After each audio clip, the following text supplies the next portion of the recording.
يترك مثل هذا أمام المرمى. هل أنتم مجانين؟ دفاع الشباب ارتكب هفوة قاتلة. حمد الله يعيد الاتحادين.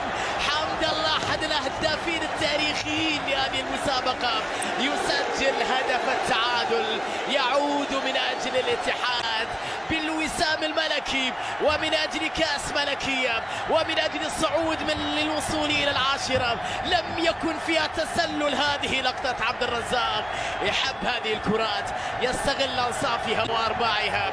مثل هذه الفرص لا يمكن أن يضيعها حمد الله.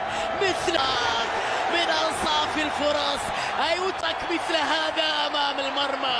هل أنتم مجانين؟ دفاع الشباب ارتكب هفوة قاتلة.